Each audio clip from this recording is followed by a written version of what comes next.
수영할 줄 아나요? 잘 됐네요.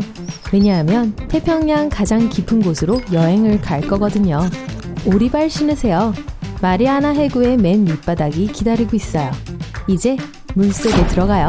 진짜로요. 어서. 좋아요. 수중 0.3m예요. 마스크처럼 특별한 장비 없이 수영할 수 있는 깊이죠. 저기 봐요. 관광객인가 봐요. 아니면 고래일지도요. 물속 3m예요. 이곳은 미국에 있는 대중수영장과 해변보다 조금 더 깊어요. 알록달록한 물고기와 심지어 태양광선을 먹고 사는 식물성 플랑크톤도 볼 수 있어요. 8m 아래입니다. 이탈리아의 수상도시 베니스의 토대가 서 있는 깊이죠. 건축가들은 나중에 집과 거리를 지은 기둥을 그 깊이에 세웠어요. 수중 10m예요. 엄청난 압력을 느끼기 시작해요. 지상에서는 평방인치당 약 6.8kg의 기압 아래에 있게 돼요. 하지만 여기 10m에서는 그 압력이 2배가 돼요. 여러분의 폐나 귀와 같은 몸 안에 있는 모든 공기주머니들이 이 압력으로 인해 압박되면서 불편해지기 시작해요. 하지만 걱정 마세요. 장기는 부드럽고 탄력이 있어서 계속 잠수할 수 있어요. 수중 12m예요. 이런, 공기가 부족해요. 보통 사람은 30초에서 90초 동안 숨을 참을 수 있어요. 현재 기록은 믿을 수 없는 24분 37초예요. 좋아요. 계속 내려가려면 잠수 장비가 필요하겠네요. 자요. Thank you very much. 관광객들은 암초와 산호를 보기 위해 이 깊이까지 잠수해요. 거기에 특별한 기술은 필요하지 않아요. 하지만 훈련이나 자격증 없이 더 깊이 잠수할 수는 없어요. 14m 아래예요. 조심하세요. 먹이를 찾아 헤엄치는 상어들이 있어요. 가끔 관광객들이 안전 케이지에 들어가서 상어들을 가까이 보기 위해 이 깊이까지 내려와요. 이 포식자로부터 멀리 떨어져서 관심을 끌지 않는 게 좋아요. 그러니 밝고 빛나는 보석은 착용하지 마세요. 상어는 그런 걸 엄청 좋아하거든요. 수중 19m예요. 이 깊이에서 플로리다에 있는 아쿠아리우스 리프 베이스 연구소를 볼 수 있어요. 이곳의 전체 건물은 해치를 통해 해저 탐사를 할 수 있는 방들로 되어 있어요. 32m 아래에요. 사슬에 매달린 이상한 종을 볼 수 있어요. 사람들은 약 400년 전에 딥 다이빙을 위해 이것들을 사용하곤 했어요. 배에서 안에 잠수부가 있는 사슬에 종을 달아내렸죠. 종 안에는 이들이 숨 쉴 수 있는 충분한 공기가 있었어요. 그렇게 해서 보물이 있는 침몰한 배를 탐험할 수 있었죠. 42m, 이 깊이에서 중국 첸다오후 호수에서 가라앉은 도시 전체를 찾을 수 있어요. 거기에서 아직도 거리, 집, 그리고 사원들을 볼 수 있어요. 100m, 와, 거대한 흰긴 수염 고래와 거의 부딪힐 뻔했어요. 어떻게 그걸 못 봤어요? 기착한 2개 크기의 이 녀석들은 보통 이 깊이에서 잠수해요. 쉿, 잠시 고래의 노래를 들어봅시다. 아름답네요. 계속 가봅시다. 200m, 대부분의 해양 생물이 없어지는 곳이에요. 햇빛이 물속 깊이 거의 침투하지 않아요. 아래에 있는 건 이런 낚시꾼 같은 특이한 물고기 뿐이에요.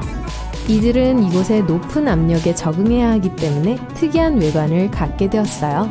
214m, 잠수장비 없는 인간을 볼 수 있는 마지막 지점이에요. 이 남자는 지구에서 가장 깊이 간 사람이라는 타이틀을 갖고 있고 이 깊이에 도달한 유일한 사람이에요.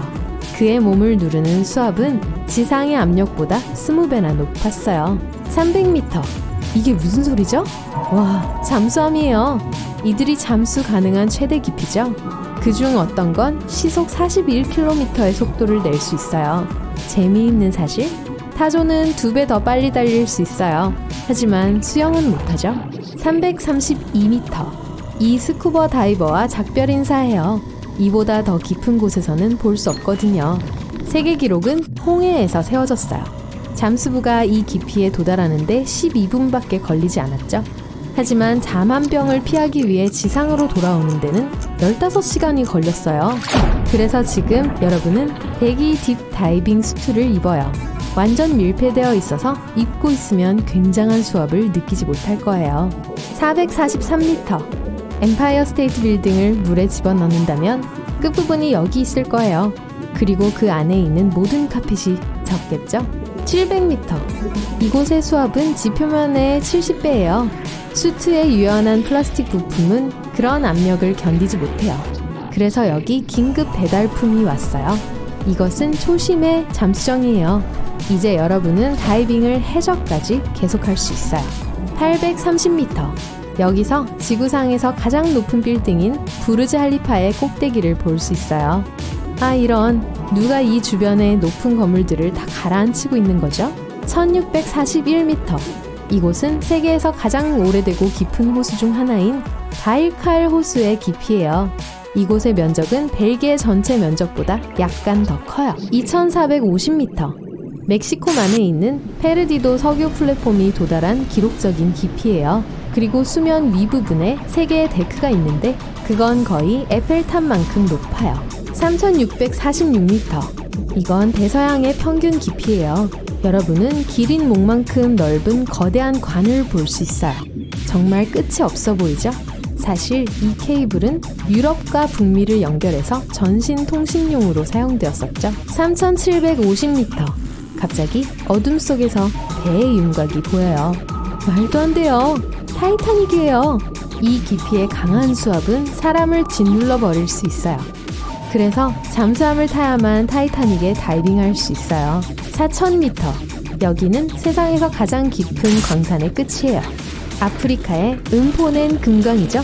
하지만 더 깊이 가야 할 곳이 있어요. 속도를 내세요.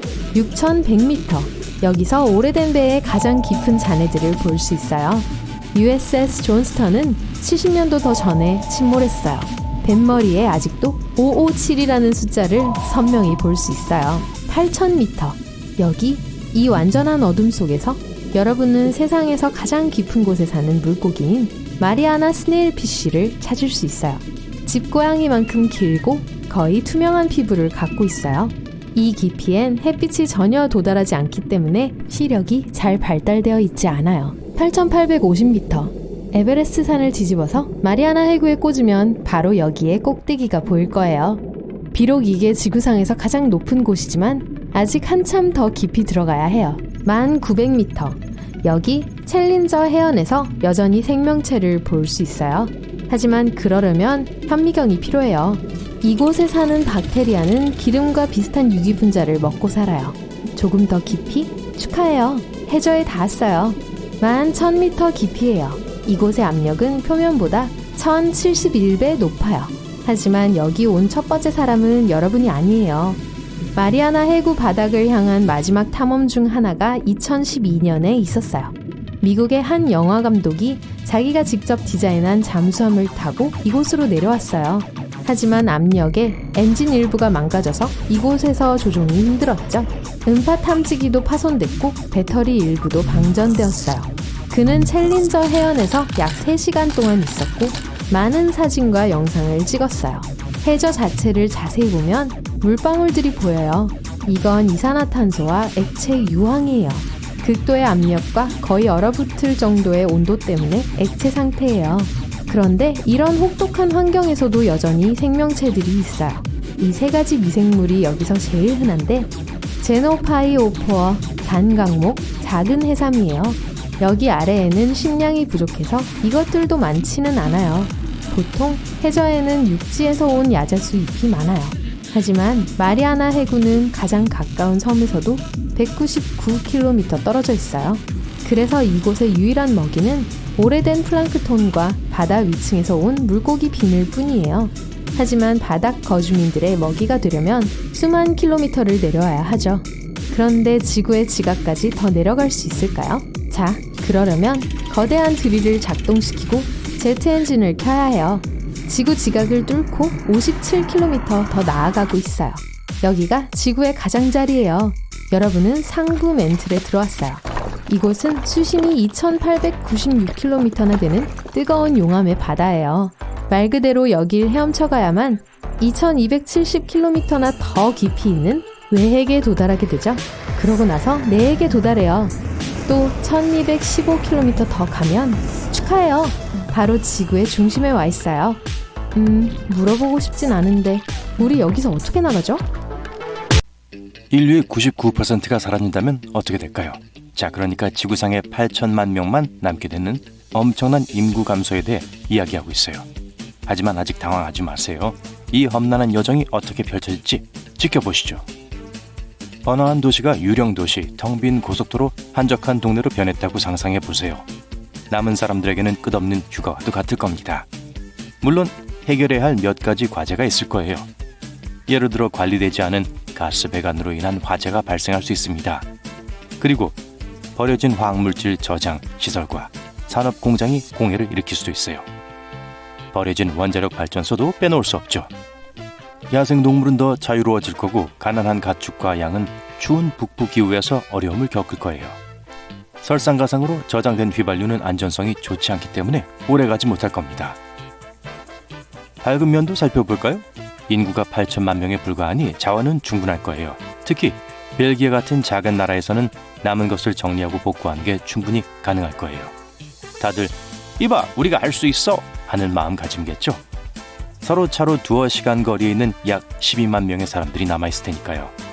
물론 전 세계 인구의 1%에 불과한 나머지 인구가 이 사태가 발생하기 전에 국가별 인구를 기준으로 지구상이 균등하게 흩어져 있다는 가정하에 말이죠. 이 경우 거의 모든 국가가 비슷한 상황에 직면할 거예요.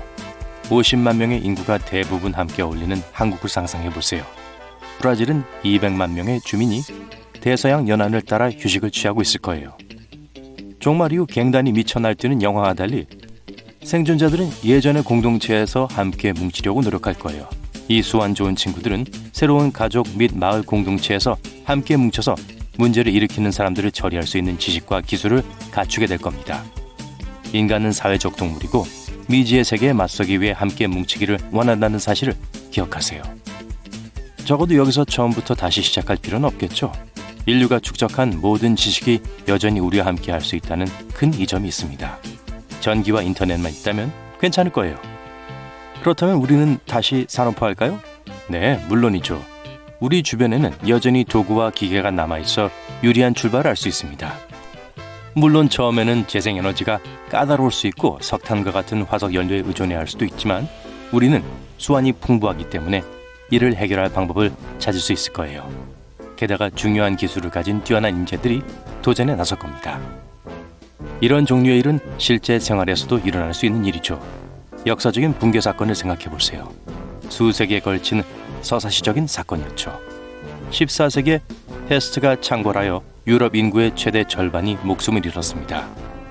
중동 지역도 영향을 받아 전 세계 인구의 약 10분의 1이 패스트에 감염됐죠.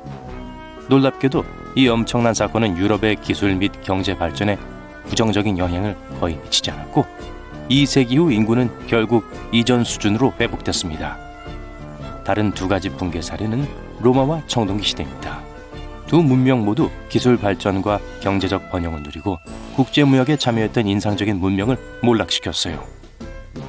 청동기 시대의 붕괴는 기원전 1200년에서 1150년 사이에 일어났으며 미케네 그리스와 히타이트 문명의 몰락과 이집트 및 아시리아 문명의 약화로 이어졌습니다. 오늘날까지도 역사가들은 이 붕괴의 정확한 원인에 대해 확실하지 못하고 있어요. 한때 100만 명이 넘는 인구를 자랑하며 수세기 동안 서로마 제국의 중심지 역할을 했던 로마는 5세기에 급격한 쇠퇴를 맞이했습니다. 수십 년 만에 제국 전체가 무너졌어요. 로마의 인구가 이전의 최고 인구를 넘어서는 데는 1930년대에 이르러서야 가능했습니다. 다행히도 역사적으로 전 세계 인구의 20% 이상이 사망한 붕괴 사건의 예는 없어요. 기계, 도구, 건물 등 물리적 인프라의 많은 부분이 여전히 온전하고 사용 가능하기 때문에 기원전 2500년보다 훨씬 나은 위치에 있을 거예요. 나머지 8천만 명의 생존자들은 인류가 축적한 풍부한 지식에 접근할 수 있을 겁니다. 또한 일부 개인은 엔지니어나 화학자처럼 중요한 직업을 가질 수도 있어요. 일부 사람들은 농업 지식을 보유해서 인구의 식량을 공급하는 데 도움을 줄 가능성이 높습니다. 좋아요. 하지만 이 시나리오를 좀 더 개인적으로 만들어 볼게요.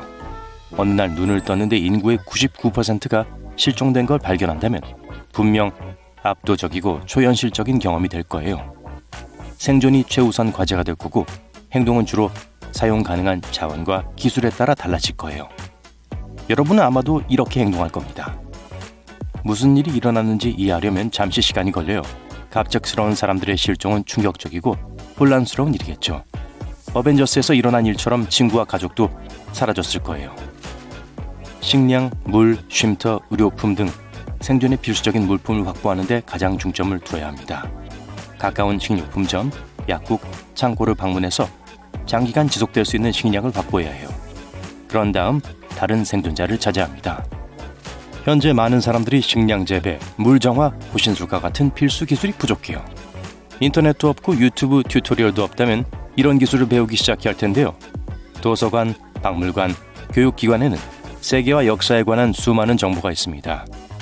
일단 커뮤니티를 형성하고 나면 여러분과 동료들은 내일이 없는 것처럼 커뮤니티를 지켜야 할 거예요. 어차피 그 시점에서는 커뮤니티가 없는 것처럼 느껴질 수도 있죠. 대부분의 기술이 초기에는 여전히 작동할 수 있지만 전원을 보호해야 합니다. 그러기 위해서는 매우 조심해야 해요. 세상이 혼란에 빠질 수 있으니 잠재적인 위험에 대해 경계하고 주의를 기울여야 합니다. 적절한 법 집행과 거버넌스가 없다면 야생동물, 자연재해, 심지어 적대적인 다른 생존자들에 대한 위협도 있을 수 있어요. 이제 최상의 시나리오와 최악의 시나리오를 살펴봅시다. 많은 사람들이 갑자기 사라지면 광범위한 혼란이 발생해서 대규모 사고와 피해가 발생할 수 있어요. 의료 전문가와 의료 물품의 부재로 질병이 확산되어 보건 위기로 이어질 수 있습니다. 식량 생산 및 유통 시스템이 붕괴되어 식량 부족과 기근이 현실화될 수 있어요. 절망에 빠진 사람들이 생존을 위해 자원을 찾아 나서면서 약탈과 폭력이 발생할 수 있습니다. 가장 좋은 시나리오는 이 모든 혼란을 겪은 후 생존자들이 서로를 지원하고 회복력 있는 커뮤니티를 형성하기 위해 함께 모이는 거예요. 전 세계의 탄소 배출량이 현저히 줄어들어 환경에 긍정적인 영향을 미칠 겁니다. 인구가 적으면 장기적으로 식량과 물과 같은 자원이 더 풍부하고 지속 가능할 수 있어요. 인구 밀도가 높은 세상에 제약이 없다면 사람들은 개인의 열정, 예술, 창의력에 집중할 수 있습니다. 첨단 기술이 여전히 존재하기 때문에 생존자들은 지식을 보존하고 과학 연구를 발전시키기 위해 노력할 수 있어요. 하지만 전반적으로 세상은 급격하게 변화하고 미래는 불확실해질 거예요. 여러분과 다른 생존자들의 행동이 새로운 세계를 형성하고 그 궤도를 결정하는 데 중요한 역할을 할 겁니다. 낚시 전문가가 된 기분이 드세요? 가까운 수역으로 가서 수중 간식을 낚아올리는 행운을 시험해 보세요. 자, 여기 아이디어가 있습니다. 녹색 엄지 슈퍼스타가 되어보세요. 씨앗을 심고 작물을 가꾸고 미니 농장이 번성하는 모습을 지켜보세요. 농장에서 식탁까지 요리하고 싶으신 분? 털복숭이 친구들은 어때요? 떠돌아다니는 동물들이 보일 때 친구가 되어주면 충성스러운 반려동물을 얻게 될 거예요. 이제 심호흡을 하고 턱을 지켜들고 내면의 생존 전문가를 끌어안으세요. 험난한 여정이 될 수도 있지만 여러분에게는 종말 이후의 삶의 향연에서 성공할 수 있는 정신과 기술이 있다는 것을 기억하세요. 그러니 밖으로 나가세요. 지구와 목성 사이에는 비슷한 점이 거의 없어요. 우리의 행성은 식물과 귀여운 팬더가 있는 다정하고 작은 행성이에요. 목성은 절대 가라앉지 않는 맹렬한 허리케인이 있는 거대한 가스 공포예요. 그리고 만약 여러분이 이 행성으로 떨어진다면 말 그대로 그 행성을 통과해 날아갈지도 몰라요. 하지만 만약 우리의 지구가 태양계의 아버지만한 크기라면 무슨 일이 일어날까요? 이거 재밌겠네요. 목성은 너무 커서 여러분은 이 규모를 상상할 수 없을 거라고 장담해요. 이것의 반지름은 지구 반지름의 약 11배이고 질량은 약 316배예요. 따라서 지구를 또 다른 목성으로 만들기 위해서는 반지름을 11배로 늘려야 해요. 만약 그 행성의 밀도가 그대로 유지된다면 우리의 새로운 지구의 질량은 크게 증가하게 될 거예요. 사실 그게 목성의 질량보다 4배 더 클 거예요. 물론 이런 변화들이 원활하게 진행되지는 않을 거예요. 우리가 가장 먼저 알아차릴 수 있는 건 크기가 아니라 중력이에요. 그게 예전의 지구에 비해 약 11배 증가할 거예요. 과학자들은 우리는 사실 더 큰 중력이 있는 행성에서 살아남을 수 있다고 해요.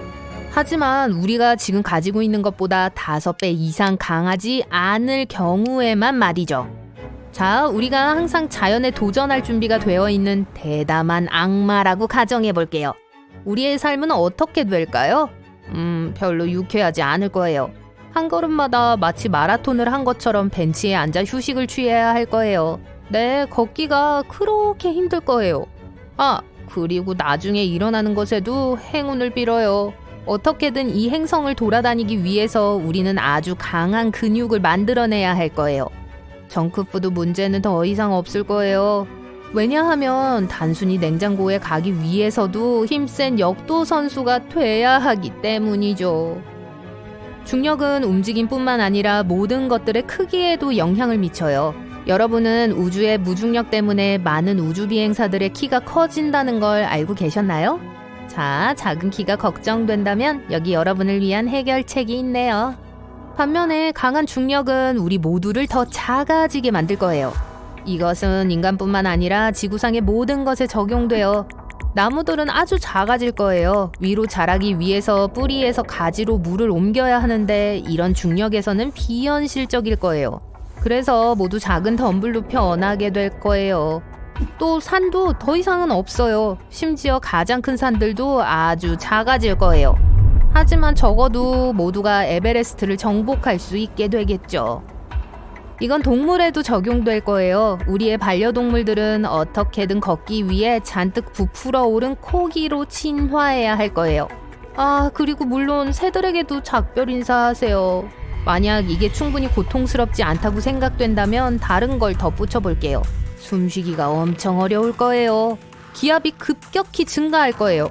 지구가 엄청난 힘으로 공기를 끌어당기기 시작할 것이기 때문이죠. 말 그대로 어깨에 무게를 느끼실 수 있을 거예요. 한 발 뗄 때마다 쉬어야 한다고 했던 거 기억하시죠? 이제 베개를 통해서도 숨을 쉬어야 한다고 상상해 보세요. 네, 그게 다가 아니에요. 대기압은 물 분자의 행동에 중요한 역할을 해요. 물을 끓게 하거나 얼음으로 변하게 하는 게 훨씬 더 어려울 거예요. 대부분의 빙산들은 녹을 거고 더 이상 구름이 없을 가능성도 있어요. 모든 수증기들이 거대한 폭우로 우리에게 쏟아 내려질 거예요. 우리가 바로 물에 잠기지 않았다면 운이 좋은 걸 거예요. 하지만 이상하게도 몇 가지 이점이 있을 겁니다. 예를 들어 우리 주변의 모든 것들이 훨씬 더 넓어질 거예요. 우리가 물에 잠기지 않았다고 가정한다면 지구상에는 버려진 지역들이 많이 있었을 거예요. 드디어 땅값이 하락하나요? 그러나 그런 미개척 지역은 대부분 미개척된 채로 남을 겁니다. 왜냐하면 우리가 바다와 태양을 건너 여행할 수 없기 때문이죠. 물을 가로질러 이동하는 게 믿을 수 없을 정도로 어려울 뿐만 아니라 지구상의 모든 수역이 10배 더 커질 것이기 때문이죠. 바다에서 길을 잃는다는 생각 자체가 무섭네요. 하지만 그게 10배 더 깊고 더 컸다고 상상해보세요. 이런. 이제 항해는 끝이에요. 그리고 비행기로 비행하는 것도 잊어버리세요. 아니면 다시 우주를 방문하는 것도요. 하지만 여전히 이게 다는 아닌 것 같아요. 만약 지구가 목성 정도의 크기라면 모든 곳에서 화산들이 맹위를 떨치게 될 거예요. 질량의 증가로 인해 지구는 굉장히 불안정해질 거예요.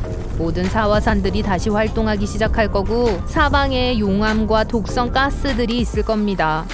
1883년 인류 역사상 가장 파괴적인 분화가 있었는데 크라카토아 화산의 분화였어요. 한 작은 섬에서 일어났지만 전 세계의 사람들은 그 결과를 느낄 수 있었어요.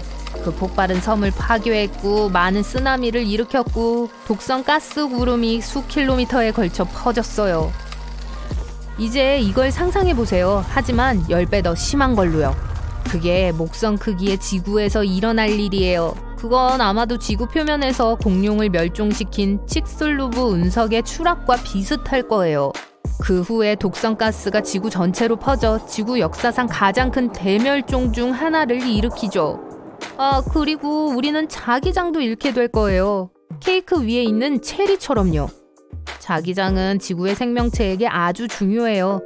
워싱턴 대학의 로리 반스에 따르면 그게 우주에서 오는 험악한 것들로부터 지구상의 생명을 보호해준다고 해요. 여기선 모든 종류의 방사선과 태양풍을 의미하죠. 지구 내부에는 자기장을 생성하는 역할을 하는 녹은 철심이 있어요. 만약 중력 때문에 이 핵에 가해지는 압력이 증가한다면 굳어질 수 있어요. 그리고 이것 때문에 지구의 자기장은 사라질 거고요. 우린 우주 방사선의 영향에 노출될 거예요. 상상조차 할 수 없을 정도로 무섭네요. 자, 이제 우리는 이 새로운 지구에서 사는 게 진짜 악몽 같을 거라는 걸 알아요. 하지만 우주 공간은 어떨까요? 여러분은 아마 강한 중력 덕분에 목성이 소행성으로부터 우리를 보호하고 있다는 걸 들어보셨을 거예요. 이게 우리가 해야 할 일이 될 거예요. 목성은 1년에 약 24,000번의 충돌을 경험해요. 그리고 이제 그게 우리의 운명이 되겠죠. 제가 칙솔로브 운석에 대해 언급했던 거 기억하시죠? 비슷한 비극들이 우리 행성에 약 1억 년에 한 번씩 일어나요. 하지만 만약 목성의 크기가 된다면 이런 것들이 매주 금요일마다 우리를 방문할 거예요. 또 우리는 달에게 작별 인사를 해야 할 거예요. 우리의 자연위성은 우리와 너무 가까워요. 그래서 만약 지구의 크기가 커진다면 엄청난 재앙이 될 거예요. 우린 말 그대로 하늘에서 달이 찢겨지는 것을 지켜보게 될 거예요. 물론 그 후에 그 모든 파편들이 우리에게로 충돌할 거고요. 그 이론들 중 하나는 수십억 년 전에 달이 지구로부터 어찌해서 분리됐고 그 조각들이 공 모양으로 모였다고 주장해요. 이제 달이 창조되는 것이 대감기 되는 걸 보는 것과 같을 거예요. 그리고 달이 지구 궤도에서 살아남았다고 해도 조수의 변화는 여전히 극적일 거예요. 이런 변화의 결과는 예측 불허일 테지만 그 중에는 상당수의 쓰나미가 있을 거예요. 반면에 우리는 아마도 새로운 위성을 몇 개 얻을 수 있을 거예요. 목성의 위성은 79개나 돼요. 아마도 엄청난 장관일 거예요. 화산 폭발로 인한 가스 구름이 그걸 막지만 않으면 말이죠. 또 두 번째 거대 행성의 출현은 태양계 전체에 엄청난 결과를 가져올 거예요. 걱정하지 마세요. 다른 행성들이 우리와 충돌하진 않을 거예요. 많은 사람들이 행성들이 서로 얼마나 멀리 떨어져 있는지를 간과해요. 하지만 그럼에도 새 지구는 다른 행성들의 궤도를 약간 바꾸고 자전 속도에 영향을 미치게 될 거예요. 그리고 지구 자체는 거대한 질량 때문에 태양 주위를 훨씬 더 느리게 회전할 거예요. 예를 들어 목성의 1년은 지구의 12년과 같아요. 물론 이 모든 것은 계절과 전반적인 기후에 큰 영향을 미칠 거예요. 그렇다면 지구에는 생명체가 있을까요? 이런 질문을 하다니 대담하시군요. 하지만 언젠가 목성 크기에 가까운 거주 가능한 슈퍼 지구를 발견한다면 그걸 한번 알아보는 건 아주 흥미롭겠네요.